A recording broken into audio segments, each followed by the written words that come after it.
Assalamualaikum warahmatullahi wabarakatuh. Berjumpa kembali pada pembelajaran biologi. Di video ini akan menyampaikan soal dan pembahasan soal biologi SMA tentang pertumbuhan dan perkembangan pada tumbuhan yang seringkali soal-soal ini keluar saat tes semester. Selama beberapa menit ke depan kita akan membahas bersama soal-soal tersebut. Langsung saja kita mulai dengan soal pertama. Peristiwa perubahan biologis yang terjadi pada makhluk hidup di bawah ini menunjukkan proses pertumbuhan, kecuali apakah A. Pertambahan jumlah massa sel, B. Pertambahan massa sel, C. Pertambahan jumlah persediaan zat antar sel, D. Pertambahan sel ataukah E. Bersifat reversibel atau dapat balik.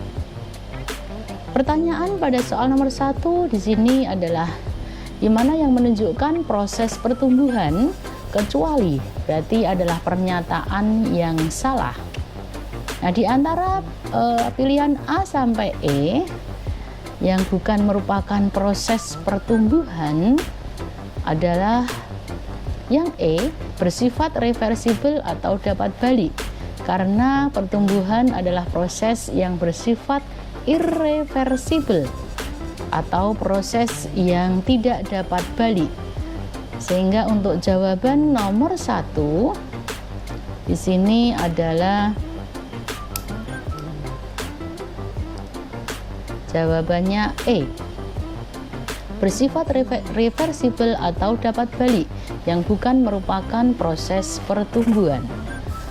Oke, untuk soal nomor 1 sudah kita jawab. Kita lanjutkan dengan soal nomor 2.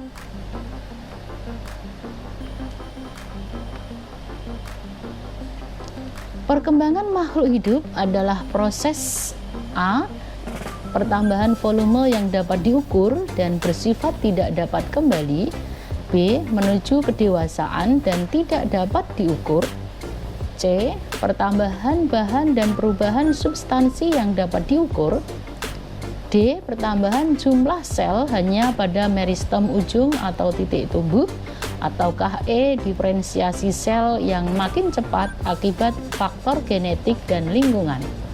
Nah, untuk pertanyaan nomor 2, perkembangan itu adalah proses menuju kedewasaan, dan proses menuju kedewasaan ini tidak dapat diukur. Sehingga untuk soal nomor 2 itu jawabannya adalah B. Ya. Sedangkan yang lain itu menunjukkan ciri-ciri pertumbuhan. Jawaban untuk nomor 2 sudah kita jawab ya. Kita lanjutkan dengan soal berikutnya.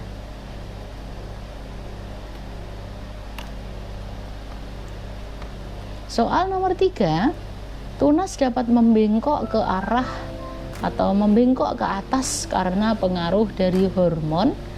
Apakah A. Sitokinin, B. Asam absisat, C. Giberelin, D. Gas etilen, ataukah E. auksin?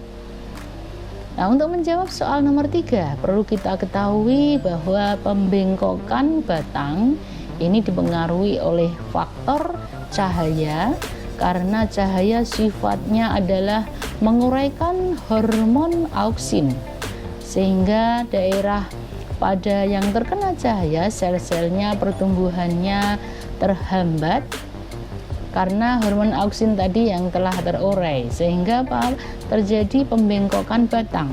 Nah, untuk soal nomor 3 ini jawabannya adalah pengaruh hormon auksin, pembengkokan pada batang tadi atau tunas.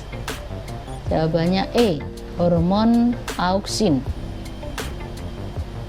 Oke, untuk soal nomor 3 sudah kita jawab. Kita lanjutkan untuk soal berikutnya.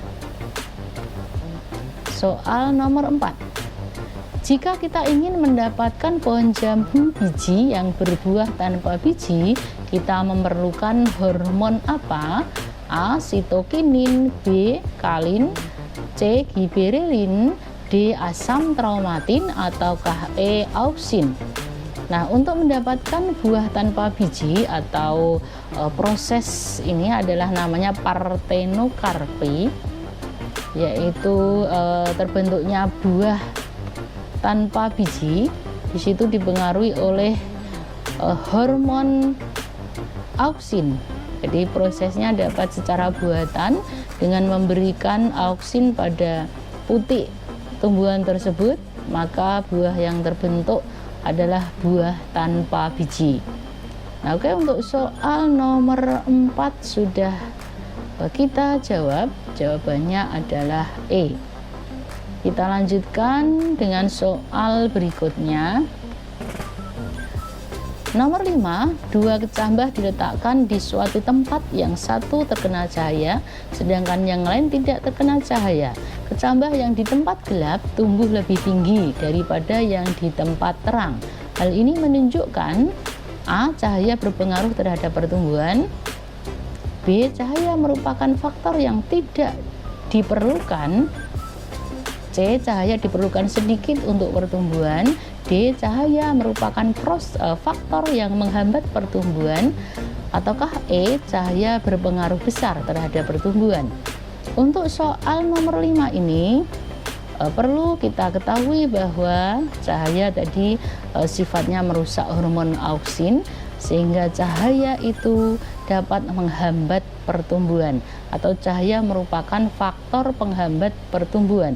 Jelas untuk soal nomor 5 ini jawabannya adalah yang D. Cahaya merupakan faktor penghambat pertumbuhan. Untuk pernyataan yang A, cahaya berpengaruh terhadap pertumbuhan, ini jelas berpengaruh, cuma yang berhubungan dengan soal yang dimaksud jawabannya adalah D. Kemudian yang B, cahaya merupakan faktor yang tidak diperlukan, ini jelas salah ya. Kemudian cahaya diperlukan sedikit untuk pertumbuhan, jadi kebutuhan cahaya ini sifatnya relatif ya, sesuai dengan tumbuhan ya, kebutuhannya sejauh mana untuk cahaya ya. Jadi untuk jawaban yang C ini juga kurang tepat, dan E, cahaya berpengaruh besar terhadap pertumbuhan. Ini juga pernyataan sebenarnya benar, cuma yang berhubungan dengan soal di pertanyaan soal adalah yang D. Oke, sudah kita jawab untuk soal nomor 5. Kita lanjutkan dengan soal berikutnya. Soal nomor 6. Pada musim kemarau, pada tanaman jati terjadi pengguguran daun yang disebabkan adanya konsentrasi hormon yang tinggi pada kuncup ketiak, yaitu hormon apakah gas etilen, B. asam absisat, C. giberelin, D. asam traumatin, ataukah E. auksin. Nah, untuk menjawab soal nomor 6, kita ketahui bahwa hormon pada tumbuhan umumnya bersifat memacu pertumbuhan. Nah, ada satu hormon yang sifatnya menghambat pertumbuhan, yaitu ketika tumbuhan berada pada kondisi yang kurang menguntungkan atau pada musim kemarau. Nah, hormon tersebut adalah hormon asam absisat. Nah, hormon asam absisat akan menghambat pertumbuhan ketika tumbuhan sedang dalam kondisi tidak menguntungkan, yaitu pada musim kemarau, dengan menggugurkan daun ya, di waktu musim kemarau atau musim kering tersebut. Oke, untuk soal nomor 6 sudah kita jawab. Jawabannya B ya. Kita lanjutkan dengan soal berikutnya. Soal nomor 7. Gejala klorosis pada tumbuhan dapat dihindari jika tanah tempat tumbuhnya diberi pupuk yang mengandung apakah A. urea, B. NPK, C. Fe dan Mg, D. fosfat, ataukah E. C, H, dan O. Nah, untuk soal nomor 7, gejala klorosis pada tumbuhan. Klorosis ini ditunjukkan dengan daunnya menguning, kemudian berguguran ya. Jadi di sana tumbuhan kekurangan zat hijau daun atau klorofil. Nah, sementara unsur yang dibutuhkan oleh tumbuhan untuk membentuk klorofil adalah unsur Fe dan Mg, sehingga jawaban untuk nomor 7 adalah C. Fe dan Mg adalah unsur yang dibutuhkan oleh tumbuhan untuk membentuk zat hijau daun atau klorofil, sehingga tumbuhan dapat teratasi dari gejala klorosis. Oke, untuk soal nomor 7 sudah kita jawab. Kita lanjutkan dengan soal berikutnya, soal nomor 8. Berikut ini nama-nama hormon dan bagian tumbuhan. 1. Rizokalin, 2. Kaulokalin, 3. Filokalin, 4. Antokalin, 5. Bunga, 6. Daun, 7. Batang, dan 8. Akar. Pertanyaannya, pasangan yang sesuai dengan hormon dan bagian tumbuhan yang dipengaruhinya adalah apakah A 4 dan 6, B 1 dan 6, C 2 dan 6, D 1 dan 8, ataukah E 2 dan 8? Oke, kita bahas untuk soal nomor 8. Nah, kita artikan masing-masing ya nama hormon ini. Yang pertama, rizokalin, ini dari kata rizo artinya akar, sehingga rizokalin ini adalah hormon yang mempengaruhi akar ya. Kemudian kaulokalin dari kata kaulo, itu artinya batang. Kemudian filo adalah daun, anto adalah bunga, antokalin adalah anto dari kata bunga. Sehingga untuk pasangan yang sesuai hormon dan bagian tumbuhan yang dipengaruhinya adalah 4 dan 6, ya berarti antokalin dan daun ini yang salah. Kemudian B 1 dan 6, rizokalin dan daun juga salah. Kemudian 2 dan 6, kaulokalin dan daun juga salah. Nah, nomor yang berikutnya D 1 dan 8, 1 rizokalin dan 8 akar. Nah, ini pernyataan atau jawaban yang betul, dan E ini salah. Nah, oke, untuk soal nomor 8, jawaban yang tepat adalah D. Kita lanjutkan dengan soal berikutnya.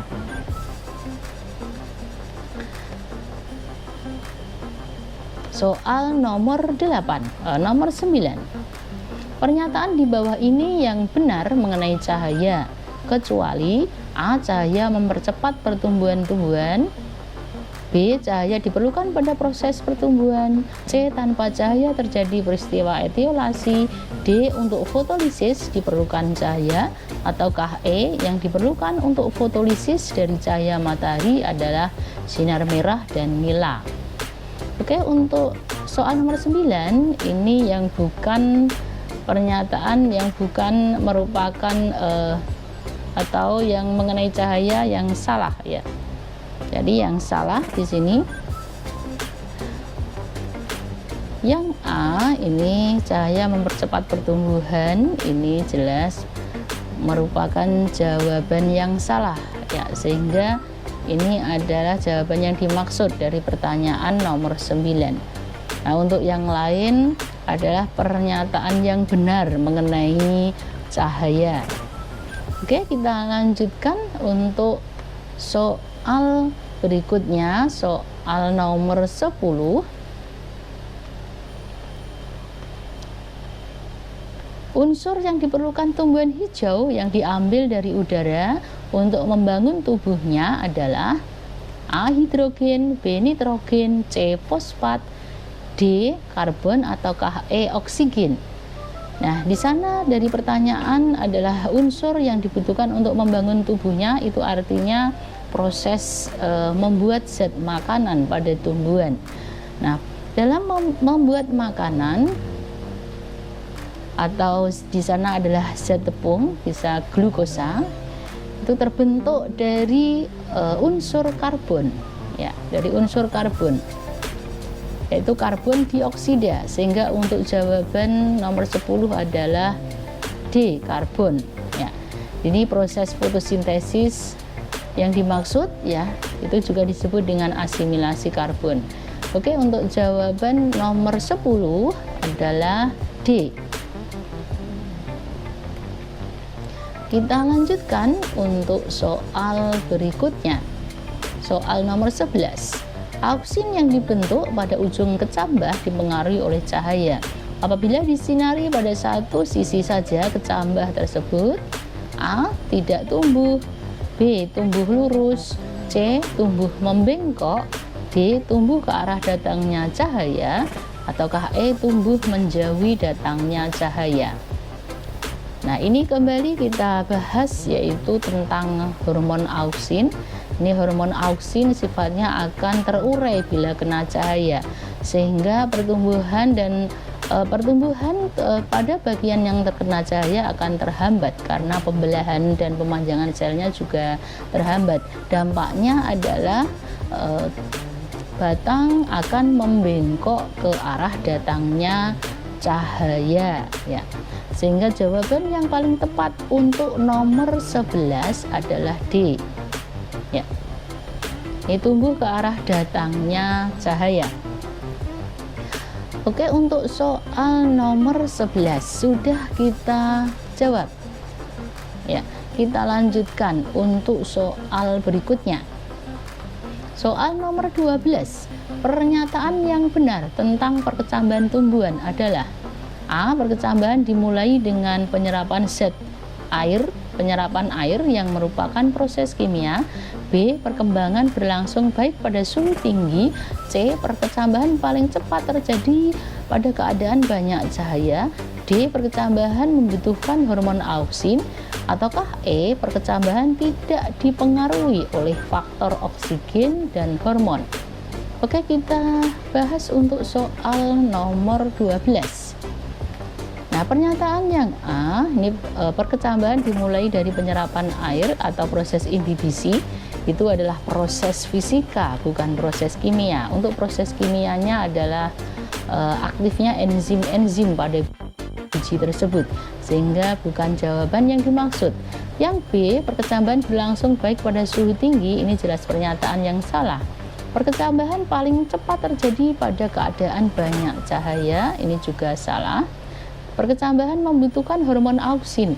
Nah, untuk perkecambahan ini aktifnya enzim-enzim pada biji itu membutuhkan giberelin atau diaktifkan oleh giberelin. Kemudian untuk pertumbuhan berikutnya jelas membutuhkan hormon auksin pada perkecambahan tersebut. Sehingga jawaban yang paling tepat adalah D. Nah, fungsi hormon auksin adalah untuk pembelahan sel dan pemanjangan sel. Nah, yang E ini bukan pernyataan yang benar. Oke, untuk soal nomor 12 sudah kita jawab, yaitu jawabannya adalah D.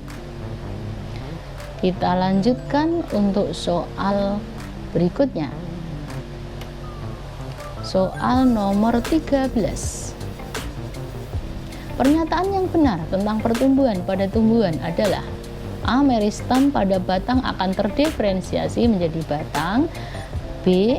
Aktivitas kambium mengakibatkan terbentuknya xilem primer dan xilem sekunder. C. Hormon auksin dan sitokinin mempunyai pengaruh yang sama terhadap pertumbuhan tunas apikal. D. Hormon auksin dan sitokinin mempunyai pengaruh yang berlawanan terhadap pertumbuhan tunas apikal. Kemudian E. Peluruhan daun ya pada musim kemarau dipicu oleh gas etilen. Oke, kita jawab untuk pertanyaan nomor 13. Pernyataan yang benar tentang pertumbuhan pada tumbuhan.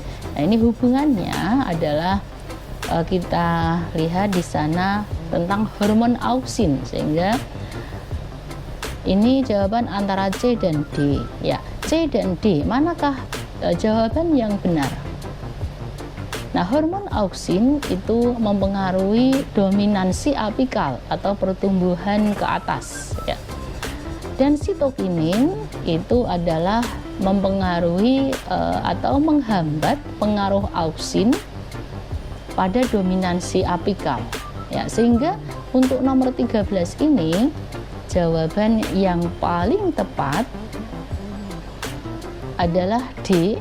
Hormon auksin dan sitokinin mempunyai pengaruh yang berlawanan terhadap pertumbuhan tunas apikal.